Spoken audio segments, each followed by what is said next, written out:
Welcome to the Mr. Van and SS11 Avid History Timeline. This goes from 1867 right until 2013. Back in 1867, John A. Macdonald was our first Prime Minister. Canada was born. Some of the most important stuff we talked about in our course included the Indian Act of 1876, which had a policy of assimilation towards First Nations people, and the Chinese head tax, which was unfortunate as well, in that it was discriminatory against Chinese people and charged them to come to Canada. As we move towards World War I, we will have four important battles, the first being Ypres, the second being the Somme, the third being Passchendaele, and of course, fourth is Vimy Ridge. Coming out of World War I, Canada got its own seat at the table, which was a huge step in independence at the Treaty of Versailles. Back at home, however, things were difficult for a lot of people coming out of World War I. The Winnipeg General Strike happened in 1919 and saw the creation of bigger unions, saw the creation of rights, and created quite a clash between the working class and the business class. Also, on the world level, the Spanish influenza took over and created the biggest disaster-killing machine of all time. The Chinook affair happened in 1922, and by this time, Prime Minister Mackenzie King is in charge. Over in Germany, Hitler has taken over in the 1920s, originally attempted with the failed beer hall putsch, and later into power under the Nazis. In the 1920s, times were quite good for most Canadians. Stock market takes off.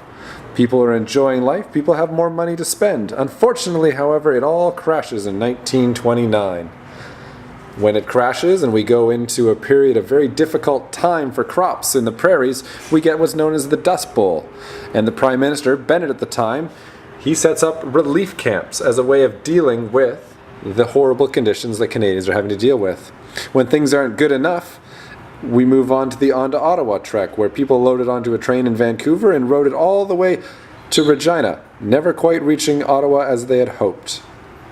Back in Germany, a horrible night of broken glass known as Kristallnacht was taking place, and unfortunately in Canada, we turned away people from the SS St. Louis, a ship that was carrying Jewish passengers who were trying to escape from Germany, but who did not find safe refuge with us.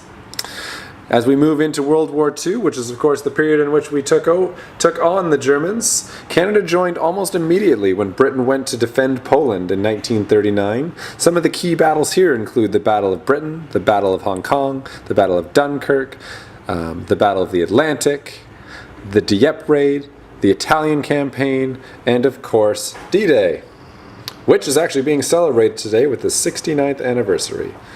Coming out of this period in the 1950s, we see the start of the Cold War. NATO, which is the North Atlantic Treaty Organization, and the Warsaw Pact are created, creating a giant split between the Soviets and the capitalists. Some of the conflicts that came as a result of this include the North and South Korean conflict, the Vietnam War, the Cuban Missile Crisis, the Suez Canal crisis, and many situations within Afghanistan.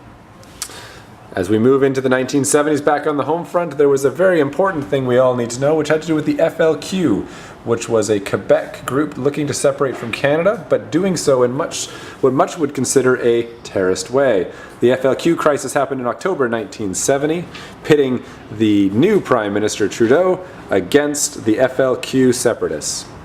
Moving in past the 1970s and the issues between Quebec and Canada, which will rise back in the 1990s, we have the National Energy Program, which creates a difficult situation for prime ministers in the 1980s as we decide what happens between provincial resources and Canadian tax dollars. This also creates the idea of Western alienation and later the idea of the Reform Party. Back in Quebec, they're having reformations of their own when the Quebec referendum looks to decide whether or not Quebec should leave Canada in 1980. The Constitution, the backbone of Canadian politics and government, is repatriated in 1982 under Trudeau. An amending formula which sets out the way in which Canada can make changes to its constitution, and the notwithstanding clause are two of the pieces that are very important to our constitution. Adding to it are the rights and freedoms which give us all of our liberties and safeties against government corruption.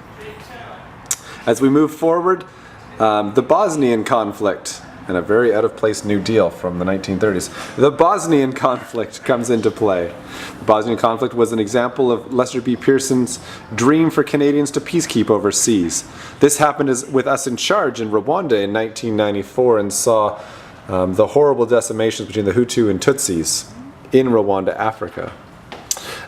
Back at home, the Charlottetown Accord in 1992 had Elijah Harper putting a stop to Mulrooney's attempts to get Quebec to join the Constitution one last time, as it did not address First Nations issues.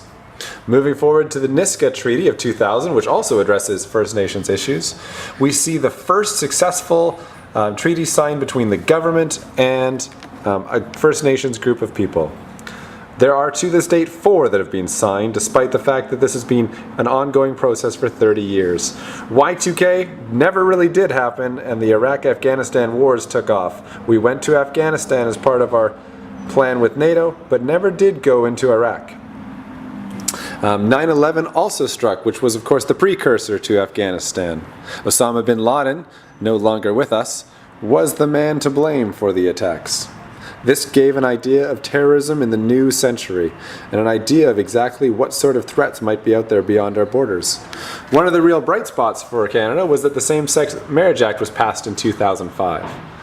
And Stephen Harper is now our Prime Minister. Thank you.